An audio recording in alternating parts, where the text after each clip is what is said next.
ಅತ್ಯಾಧುನಿಕ ಯುಗದಲ್ಲಿದೆ. ನಿಮ್ಮ ಕೈಗಳಲ್ಲಿ ಅಥವಾ ನಿಮ್ಮ ಮನೆಗಳಲ್ಲಿ ಮೊಬೈಲ್ಗಳು ಹೆಚ್ಚಾಗಿವೆ ಹೌದಾ?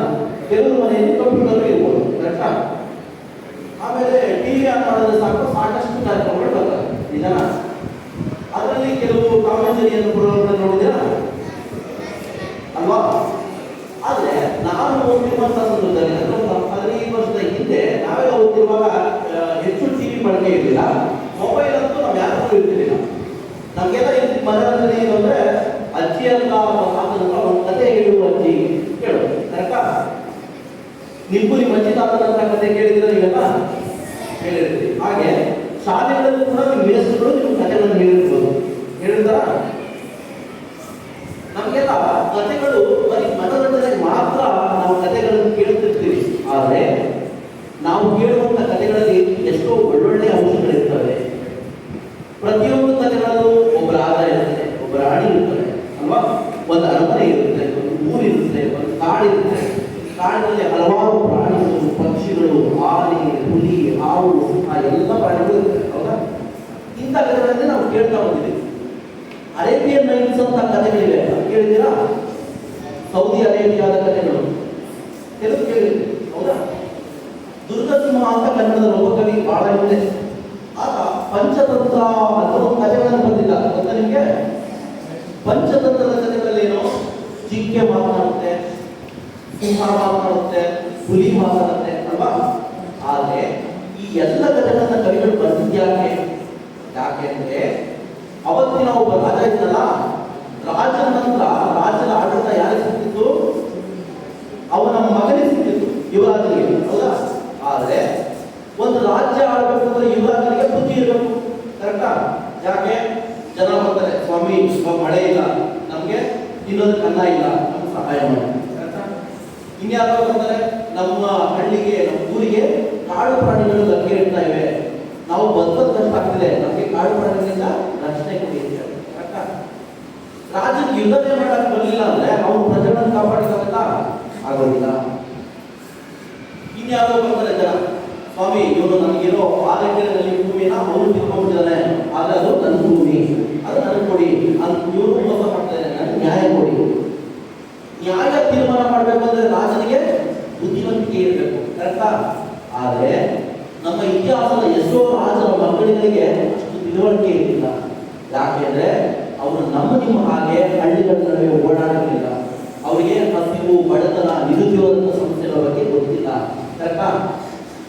ನನಗೆ ಹಣ್ಣು ಬೇಕು ಅಂದ್ರೆ ಹಣ್ಣುಗಳು ಬರ್ತಿದ್ವು ರಾಜನ ಮಗನಿಗೆ. ಅದೇ ನಮ್ಮಲ್ಲಿ ಒಂದು ಹಣ್ಣು ಬೇಕು ಅಂದ್ರೆ ಮಾರ್ಕೆಟ್ ಹೋಗಿ ತರಬೇಕು, ಕರೆಕ್ಟಾ? ಆದ್ರೆ ರಾಜನಿಗೆ ಆ ಸಮಸ್ಯೆನೇ ಇಲ್ಲ.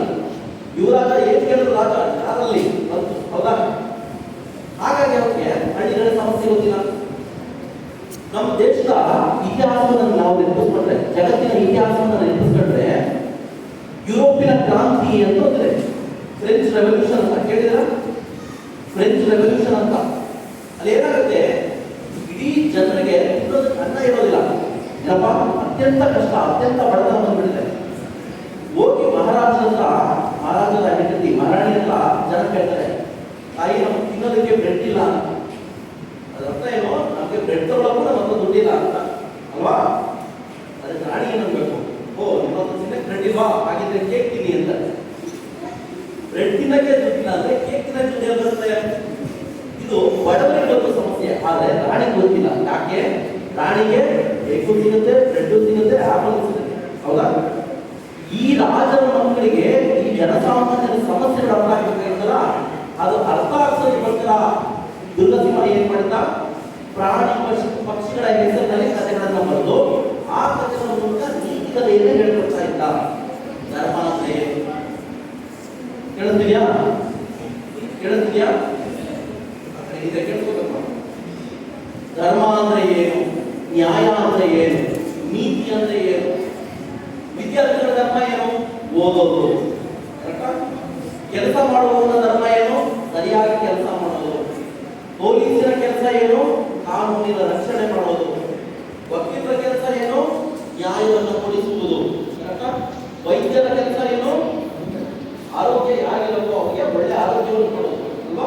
ಇದು ಅವರ ಧರ್ಮ.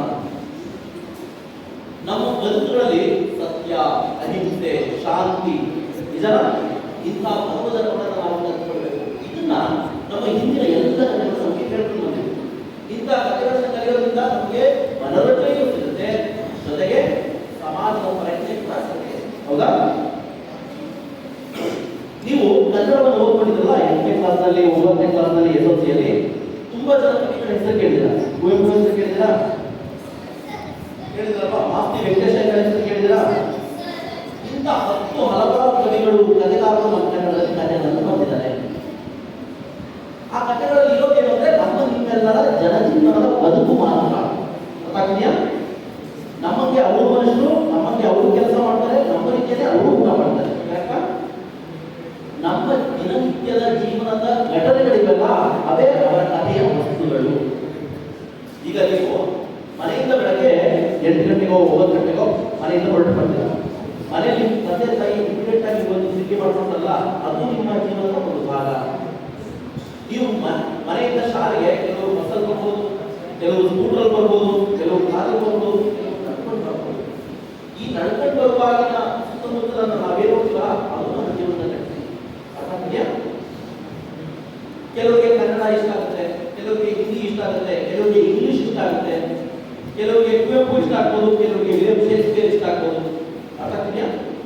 ಕೆಲವರಿಗೆ ಮಳೆ ಬಂದ್ರೆ ಬಹಳ ಇಷ್ಟ ಆಗ್ಬೋದು, ಕೆಲವರಿಗೆ ಅಯ್ಯೋ ಮಳೆ ಬಂದು ನಾನು ನೆಂದೋಗಿ ಬಟ್ಟೆ ಅಂತ ಅನಿಸ್ಬೋದು. ಮಳೆ ಎಲ್ಲರಿಗೂ ಇಷ್ಟ ಆಗಲ್ಲ. ಅರ್ಥ ಇದೆಯಾ? ಸಾಕಷ್ಟು ಗಿಡ ಮರಗಳನ್ನು ನೋಡಿದ್ರೆ, ಸಾಕಷ್ಟು ಹೂಗಳನ್ನು ನೋಡಿದ್ರೆ ನಮ್ಗೆ ತುಂಬಾ ಇಷ್ಟ ಆಗುತ್ತೆ. ಕರೆಕ್ಟಾ? ಹಾಗೆ ಕೆಲವರಿಗೆ ಕ್ರಿಕೆಟ್ ಇಷ್ಟ ಆಗ್ಬೋದು, ಕೆಲವರಿಗೆ ವಾಲಿಬಾಲ್ ಇಷ್ಟ ಆಗ್ಬೋದು. ಅಂದ್ರೆ ಪ್ರತಿಯೊಬ್ಬರ ಆಸೆ ಬೇರೆ, ಪ್ರತಿಯೊಬ್ಬರ ಅಭಿರುಚಿಗಳು ಬೇರೆ. ಇವೆಲ್ಲವೂ ನಮ್ಮ ಜೀವನದ ಅವಿಭಾಜ್ಯ ಅಂಗಗಳು. ನಾವು ದಿನನಿತ್ಯ ಏನು ನೋಡ್ತೀವಲ್ಲ, ಪ್ರಕೃತಿ ನೋಡ್ತೀವಿ, ಪ್ರಾಣಿಗಳನ್ನ ನೋಡ್ತೀವಿ, ಪಶು ಪಕ್ಷಿಗಳನ್ನ ನೋಡ್ತೀವಿ, ಅಣ್ಣ ತಮ್ಮದ ಜೊತೆಗೆ ಇರ್ತೀವಿ, ಅಕ್ಕ ತಂಗಿಯರ ಜೊತೆಗೆ ಇರ್ತೀವಲ್ಲ, ಈ ಎಲ್ಲ ಭಾವನೆಗಳನ್ನ ನಾವು ಹೇಗೆ ಅನಿಸ್ಕೊಳ್ತೀವಿ? ನಾವು ನಮ್ಮ ತಂದೆ ತಾಯಿಗಳನ್ನು ನೋಡುವ ಕ್ರಮ ಏನು? ನಾವು ನಮ್ಮ ಅಣ್ಣ ತಂಗಿಯರನ್ನು ನೋಡುವ ಕ್ರಮ ಏನು? ಅರ್ಥ ಆಗ್ತೀಯಾ? ನಾವು ನಮ್ಮ ಗೆಳೆಯ ಗೆಳತಿಯರೊಂದಿಗೆ ಇರುವಂತಹ ಕ್ರಮ ಏನು? ಇವೆಲ್ಲ ಕೂಡ ನಮ್ಮ ಜೀವನದ ಅವಿಭಾಜ್ಯ ಅಂಗಗಳು. ಇವುಗಳನ್ನೇ ನಾವು ಕಥೆಗಳ ರೂಪದಲ್ಲಿ ಬರೆಯೋದು. ನಿಮ್ಗೆಲ್ಲ ಆಶ್ಚರ್ಯ ಆಗ್ಬೋದು, ನಮ್ಮ ದೇಶದ ಬೇರೆ ಬೇರೆ ರಾಜ್ಯಗಳಲ್ಲಿ ನಿಮ್ಮ ವಯಸ್ಸಿನ ಮಕ್ಕಳುಗಳು ಈಗಾಗಲೇ ಕಥೆಗಳನ್ನು ಬರೆದಿದ್ದಾರೆ. ಅವ್ರು ಬರೆದಿರೋ ಕಥೆಗಳು ಮುದ್ರಣ ಆಗಿ ಸಾಕಷ್ಟು ಜನ ಓದ್ತಾ ಇದ್ದಾರೆ. ಹಾಗೆ ಆ ಮಕ್ಕಳ ಕಥೆ ಬರೀಲಿಕ್ಕಾಗತ್ತೆ ಅಂದ್ರೆ ನಾವೇ ಬರೆಯುವುದು ಅಲ್ವಾ? ಬರೆಯೋದಕ್ಕೆ ಆಸಕ್ತಿ ಬೇಕು. ಕರೆಕ್ಟಾ? ಕಥೆ ಬರೆಯೋದಕ್ಕೆ ಆಸಕ್ತಿ ಇರಬೇಕು. ಜೊತೆಗೆ ಸಾಕಷ್ಟು ಇಂಥ ಕಥೆಗಳನ್ನು ನಾವು ಓದ್ಕೊಳ್ಬೇಕು. ಕಥೆ ಅಂದ್ರೆ ಸಾಮಾನ್ಯವಾಗಿ ಏನಿರಬೇಕು? ಒಂದು ಟೈಟಲ್ ಇರಬೇಕು, ಒಂದು ವಿಚಾರ ಇರಬೇಕು, ಒಂದು ವಿಚಾರ ಹೇಳುವ ಕ್ರಮ ನಮಗೆ ಕೊಡಬೇಕು. ಅದು ಹೇಗೆ ಗೊತ್ತಾಗುತ್ತೆ ಅಂದ್ರೆ ನಮ್ಮ ಲೈಬ್ರರಿ ಇರುವಂತಹ ಪುಸ್ತಕಗಳನ್ನು ಓದ್ಕೊಳ್ಬೇಕು, ಅರ್ಥ ಮಾಡ್ಕೊಳ್ಬೇಕು, ನಮ್ಮ ಅನುಮಾನದಲ್ಲಿ ಬೇಸರನ್ನ ಕೇಳಿ ತಿಳ್ಕೊಳ್ಬೇಕು. ಒಂದೇ ಒಂದು ಸಣ್ಣ ಕಥೆಯನ್ನು ಹೇಳಿ ನಾನು ನನ್ನ ಮಾತನ್ನು ಮುಗಿಸ್ತೀನಿ. ನಿಮಗೆಲ್ಲ ಮಾಸ್ತಿ ವೆಂಕಟೇಶ ಗೊತ್ತಾ? ಮಾಸ್ತಿ ವೆಂಕಟೇಶ ಅಂತ ಹೆಸರು ಕೇಳಿದಿರಾ? ಓಕೆ, ಅವರು ಕನ್ನಡದ ಪ್ರಸಿದ್ಧ ಕಥೆಗಾರ. ಏನಪ್ಪ, ಅವರಿಗೆ ಜ್ಞಾನಪೀಠ ಪ್ರಶಸ್ತಿ ಬಂದಿದೆ. ಈಗ ಅವ್ರು ಬಂದಿಲ್ಲ, ಆದರೆ ಬದುಕಿರೋ ಸಂದರ್ಭದಲ್ಲಿ ಸಾಕಷ್ಟು ಒಳ್ಳೆ ಕಥೆಗಳನ್ನು ಬರೆದಿದ್ದಾರೆ.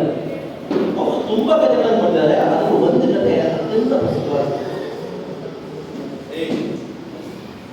ಒಂದು ಕಥೆ ಅತ್ಯಂತ ಪ್ರಸಿದ್ಧವಾದ ಏನು? ಹೆಸರು ಸಾಯುವುದಿಲ್ಲ. ಹೆಸರು ಸಾಯುವುದಿಲ್ಲ ಏನಂದ್ರೆ, ನಾವು ಸತ್ತು ನಾವು ಮಾಡಿದ ಕೆಲಸಗಳು ಸಾಯುವುದಿಲ್ಲ. ಅದಕ್ಕೆ ಅವ್ರು ಕೊಟ್ಟಿರೋ ಟೈಟಲ್ ಏನು? ಹೆಸರು ಸಾಯುವುದಿಲ್ಲ. ಹೇಗೆ ಅವ್ರು ಹೇಳ್ತಾರೆ, ನನಗೆ ಬೈತಾ ಹೋಗ್ತಾರೆ. ಒಂದು ಊರಿನಲ್ಲಿ 2 ಪ್ರಸಿದ್ಧವಾದ ಕುಟುಂಬಗಳಿರ್ತವೆ. ಒಂದು ಊರು ಅಂತಂದ್ರೆ ಒಂದು 1000 ಜನ ಮನೆಗಳಿವೆ. ಅಲ್ಲಿ 1000 ಮನೆಗಳಿವೆ. ಅದರಲ್ಲಿ 2 ಮನೆಗಳು ಅತ್ಯಂತ ಶ್ರೀಮಂತ ಮನೆಗಳು. ಒಂದು ಮನೆ ಜನ ಏನು ಅಂದ್ರೆ ಅತ್ಯಂತ ಒಳ್ಳೆಯವರು, ಸಭ್ಯರು, ಇತರನ್ನೆಲ್ಲ ಬಹಳ ಗೌರವದಿಂದ ನೋಡುವಂಥವ್ರು. ಮನೆ ಬಾಗಿಲಿಗೆ ಯಾರು ಬಂದ್ರೆ ಈ ಬಂದಿರೋ ಒಂದು ದೊಡ್ಡ ಮಜ್ಜಿಗೆನೋ ಒಂದು ದೊಡ್ಡ ಕಾಫಿನೋ ಕೊಟ್ಟು ಅವರಿಗೆ ಆಧರಿಸಿ ಉಪಚರಿಸಿ ಒಳ್ಳೆ ಮಾತನ್ನು ಹೇಳಿ ಅವ್ರು ಕಳಿಸೋದು. ಇನ್ನೊಂದು ಕುಟುಂಬ ಎಂಥದ್ದು? ಎಡಗೈಯಲ್ಲೂ ಕೂಡ ಎಂಜಿನಲ್ಲೂ ಕೂಡ ಹೊರಗಾಗ್ತಿರುವಂತಹ ಶ್ರೀಮಂತರು. ಆಮೇಲೆ ಬೇರೆಯವ್ರು ಕಂಡ್ರೆ ದ್ವೇಷ ಮಾಡುವಂಥವ್ರು. ಇನ್ನೊಬ್ರು ಏನಾದ್ರು ಅಭಿವೃದ್ಧಿ ಆಗ್ತಿದ್ದಾರೆ ಅಂದ್ರೆ ಅಸೂಯೆ ಪಡುವಂಥವ್ರು. ಈ ಮನತನ ಇಬ್ಬರವ್ರಿಗೆಲ್ಲ ದಾನ ಮಾಡೋದು, ಎಲ್ರಿಗೂ ಒಳ್ಳೆಯದನ್ನು ಬಯಸೋದು, ಒಳ್ಳೆಯದ. ಈ ಮನತನ ಕೆಟ್ಟ ನಡವಳಿಕೆ, ಅವನಿಗೆ ಕೊಯ್ಯೋದು, ಹೊಡೆಯೋದು, ಅವ್ರ ವಿರುದ್ಧ ಕೆಟ್ಟ ಮಾತನಾಡೋದು, ಯಾರಿಗೇನು ಸಹಾಯ ಮಾಡಿದ್ರು, ಈ ಥರಗಳನ್ನ ಈ ಕುಟುಂಬ ಕಲ್ತ್ಕೊಂಡಿದೆ. ಈ ತಾತ ಬಂದಿದ್ದ, ಅವನು ಮತ್ತೆ ಅವನ ಮಗ ಅವನು ಸ್ವಲ್ಪ ದಾನ ಧರ್ಮ ಮಾಡ್ತಿದ್ದ. ಈ ಕಡೆ ಈ ಕೆಟ್ಟ ಮನುಷ್ಯ ಇದ್ದಲ್ಲ, ಈ ತಾತನೂ ಇರೋದ, ಆದರೆ ಅವನ ಮಗ ಮತ್ತೆ ಇದ್ದಾನೆ, ಇವನು ಅದೇ ಕೆಟ್ಟ ಪ್ರವೃತ್ತಿ ಕಲಿತಾ ಇದ್ದಾನೆ. ಇವನು ಒಳ್ಳೆ ಪ್ರವೃತ್ತಿ, ಇವನು ಕೆಟ್ಟ ಪ್ರವೃತ್ತಿ. ಮಗನೂ ಇರೋದ, ಈ ಕಡೆ ಮಗನೂ ಇರೋದ. ಮತ್ತೆ ಇವನು ಮೊಮ್ಮಗ ಅವನೇನ್ ಮಾಡ್ತಾನೆ, ಹಿಂದೆ ಮಜ್ಜಿಗೆ ಕೊಡ್ತಾ ಇದ್ದಲ್ಲ, ಈಗ ಸ್ವಲ್ಪ ಅವ್ರು ಬಡ್ತಾನೆ ಹೋಗಿದೆ, ಅದಕ್ಕೆ ಏನ್ ಮಾಡ್ತಾರೆ, ಒಂದು ಲೋಟ ನೀರು ಕೊಡ್ತಾನೆ. ಇವರು ನೀರಲ್ಲ ಮನೆ ಬಾಗಿಲು ಸೇರ್ತಾರೆ. ಆದರೆ ಈ ಕುಟುಂಬಗಳ ಬಗ್ಗೆ ಇಡೀ ಊರಿನ ಸುತ್ತಮುತ್ತಲ ಎಲ್ಲ ಜನರು ಗೊತ್ತಿದೆ. ಆದರೆ ಆ ಎಲ್ಲ ಜನ ಗೌರವಿಸೋದು ಈ ಮನೆನೋ ಅಥವಾ ಈ ಮನೆ. ಯಾಕೆ? ಒಳ್ಳೆ ಜನ, ಸಭ್ಯ ನಡವಳಿಕೆ, ಅಥವಾ ಯಾರು ಜನರನ್ನ ಪ್ರೀತಿಯಿಂದ ಕಾಣ್ತಾರೋ, ಯಾರು ಗೌರವದಿಂದ ನಡೆಸ್ಕೊಳ್ತಾರೋ ಅವ್ರನ್ನ ಜನ ಪ್ರೀತಿಸ್ತಾರೆ. ಸುಮಾರು ಒಂದು 100 ವರ್ಷದಿಂದ ಈ ಮನೆತನವೂ ಇದೆ, 100 ವರ್ಷಗಳಿಂದ ಈ ಮನೆತನವೂ ಇದೆ. ಆದರೆ ಜನ ಇಷ್ಟಪಟ್ಟಿದ್ದು ಈ ಮನೆತನವನ್ನ. ಹೆಸರು ಸಾಯುವುದಿಲ್ಲ. ಜನಕ್ಕೂ ಗೊತ್ತಿದೆ, ಇವರು 3 ತಲೆಮಾರು ಬಂದಿದ್ದಾರೆ, ಜನನೂ 3 ತಲೆಮಾರಾಗಿದ್ದಾರಲ್ವ. ಆದರೆ ಅವರೆಲ್ಲರಿಗೂ ಇವರು ಯೋಗ್ಯತೆ ಗೊತ್ತಿದೆ, ಗೌರವಿಸಿದೆ ಯಾರನ್ನ? ಒಳ್ಳೆತನವನ್ನ. ಇಡೀ ಕಥೆಯ ಸಾರ ಏನು? ಒಳ್ಳೆತನವನ್ನ ಗೌರವಿಸೋದಷ್ಟೇ. ಇರೋದು 2 ಮನೆ, 3 ಕುಟುಂಬ, 3 ಕುಟುಂಬ. ಹೌದಾ? ಒಂದೇ ಒಂದು ಸಣ್ಣ ಕಥಾವಸ್ತುವನ್ನು ಇಟ್ಕೊಂಡು ಮಾಸ್ತಿ ವೆಂಕಟೇಶ ಅಯ್ಯಂಗಾರ್ ಒಂದು ಒಳ್ಳೆ ಸಮಾಜಕ್ಕೆ ಸಂದೇಶವನ್ನು ನೀಡ್ತಾರೆ. ಅಂದ್ರೆ ಮನುಷ್ಯ ಬದುಕಬೇಕಾಗಿರೋದು ಒಳ್ಳೆಯತನದಿಂದ, ಸಭ್ಯ ನಡವಳಿಕೆಯಿಂದ ಅಲ್ವಾ? ಹೀಗೆ ಕಥೆಗಳ ಸಂಬಂಧಗಳನ್ನು ಹೇಳಲಾಗುತ್ತೆ. ಕರೆಕ್ಟಾ? ಹೀಗೆ ನಮ್ಮ ಕಥಾ ಪರಂಪರೆ ಬೆಳೆದು ಬಂದಿದೆ. ಮಕ್ಕಳೇ, ನಾವು ಈ ಪ್ರೋಗ್ರಾಮ್ ಮೂಲಕ, ಈ ಕಾರ್ಯಕ್ರಮದ ಮೂಲಕ ಸಣ್ಣ ಕಥೆಗಳ ಬಗ್ಗೆ ಒಂದು ಸಣ್ಣ ಸುಳಿವನ್ನು ಕೊಟ್ಟಿದ್ದೀವಿ ನಾವು. ಹೌದಾ? ನೀವೇನ್ ಮಾಡಬೇಕು? ನಿಮ್ಗೆ ಏನ್ ಅನ್ಸುತ್ತೋ, ನೀವು ಓದ್ಕೊಳ್ಳೋ ಮುಂದೆ ನೀವು ಏನಂತ ಅಂದ್ಕೊಂಡಿದ್ದೀರೋ, ನಿಮ್ಗೆ ಏನಾದರೂ ಬರೀಬೇಕು ಅನ್ಸಿದ್ರೆ ನೀವು ಕಥೆನ ಬರೆಯೋ ಪ್ರಯತ್ನ ಮಾಡಬೇಕು. ಕಥೆ ಬರೆಯೋದ್ರಲ್ಲಿ ಏನಿರಬೇಕು? ಒಂದು ವಸ್ತು ಇರಬೇಕು, ವಿಚಾರ ಇರಬೇಕು. ಆ ವಿಚಾರವನ್ನು ಹೇಳೋದಕ್ಕೆ ಒಳ್ಳೆಯ ಭಾಷೆ ಬರೀಬೇಕು, ಒಂದು ಗ್ರಂಥಸ್ಥವಾದ ಭಾಷೆ ಬರೀಬೇಕು. ಅದು ಓದೋದಕ್ಕೆ ಸೂಕ್ತವಾಗಿ ಅರ್ಥವಾಗಬೇಕು. ಕಥೆಗಳು ಒಂದು 2 ಪೇಜ್ 3 ಪೇಜ್ ಸಂಕ್ಷಿಪ್ತವಾಗಿದ್ದರೆ ಸಾಕು, ಆಯ್ತಾ? ಆದರೆ ನೀವು ಏನು ಬರ್ತಾ ಇದ್ದೀರೋ ಅನ್ನೋದು ಬೇರೆಯವ್ರಿಗೆ ಅರ್ಥ ಆಗಬೇಕು. ಮತ್ತು ಆ ಕಥೆಯಲ್ಲಿ ನೀವು ಏನನ್ನು ಹೇಳ್ತಾ ಇದ್ದೀರಿ ಅನ್ನೋದು ಎಲ್ಲರಿಗೂ ಅರ್ಥ ಆಗಬೇಕು. ಇದು ಒಂದು ಕಥೆ ಅರ್ಥ ಆಗ್ತಿದೆಯಾ? ಸೊ ನಾನು ಈ ಕಾರ್ಯಕ್ರಮದ ಮೂಲಕ ನಿಮ್ಮೆಲ್ಲರಿಗೂ ಕೊಟ್ಟಿರೋ ಸಂದೇಶ ಏನಂದ್ರೆ, ಹೆಚ್ಚು ಲೈಬ್ರರಿಯ ಪುಸ್ತಕಗಳನ್ನು ಓದ್ಬಿಡಿ, ಕಥೆಗಳನ್ನು ಓದ್ರಿ, ಕವಿತೆಗಳನ್ನು ಓದ್ರಿ, ನಾಟಕಗಳನ್ನು ಓದ್ರಿ. ಓದ್ಬಿಟ್ಟು ನಿಮ್ಗೆ ಏನು ಅನಿಸುತ್ತೋ ಬರೆಯೋ ಪ್ರಯತ್ನ ಮಾಡಿ. ಇವತ್ತು ತಪ್ಪಾಗ್ಬೋದು, ನಾಳೆ ಸರಿಯಾಗುತ್ತೆ. ನಾಳೆ ಪ್ರಯತ್ನ ಮಾಡೋಣ, ಪ್ರಯತ್ನದಿಂದ ಯಶಸ್ಸನ್ನು ಪಡೆಯೋಣ. ಆಗ್ಬೋದಾ? ಎಲ್ಲರೂ ಮುಖ್ಯವಾಗಿ ಹೆಚ್ಚು ಓದುವುದನ್ನು ಕಲಿಯಿರಿ. ತಂದೆ ತಾಯಿಗಳಿಗೆ, ಟೀಚರ್ಸ್ಗೆ ಮತ್ತು ಎಲ್ಲ ಹಿರಿಯರಿಗೆ ಗೌರವ ಕೊಡುವುದನ್ನು ಕಲಿಯಿರಿ. ಇದು ನಾವು ಕಲ್ತ್ಕೊಳ್ಬೇಕಾದ ಪಾಠ. ಆಯ್ತಾ? ನಿಮ್ಮೆಲ್ಲರೂ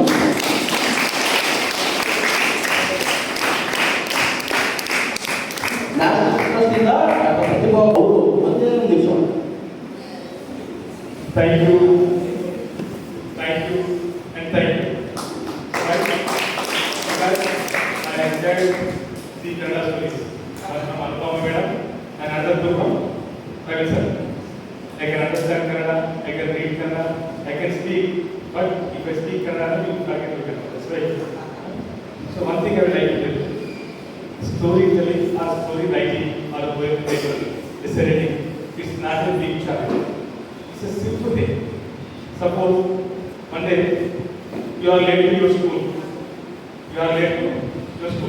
Your class is as why I am late. Then what is your answer? Normally you will tell a story. Sir, today my mother is not with and my father's vehicle is due to some problems, sir. And something will. If you write, put it on the paper in your own language, it's called a story. That's what it is. One fine morning, if you go to your auntie or grandmother to any market or something, there you go one boy is picking some mango, somebody is picking something else, and after reaching your home, very enthusiastically you explain to your mother. If you put on paper, that's a story. Story means one writer to and another writer. There's one thing. Whatever you write, that is a story. Whatever you tell, that's a story. Whatever you sing, that is okay. So to your answers, you better to start writing. And if you have any doubt, Madam is here and Praveen also here. Next time we will have this one-day workshop. Okay? For Kannada. Then with practice sessions also. Thank you, Principal Sir and Headmaster Sir. Praveen Sir,